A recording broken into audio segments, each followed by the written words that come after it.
வாங்க உங்களுக்கு கிஃப்டோட வந்து பாத்தியா ட்ரெஸ் ரெடி தங்கவையில தங்க எல்லாம் சாமி சிலையா இருக்கும்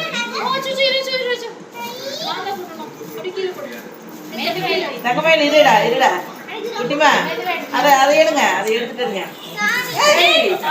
வீடு கூட பார்த்தீங்களா கிருஷ்ணர் சிலையா இருக்கும் கிருஷ்ணர் சிலையா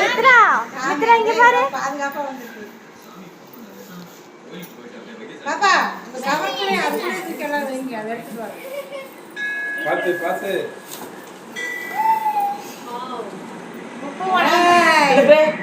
சூப்பர் எப்படி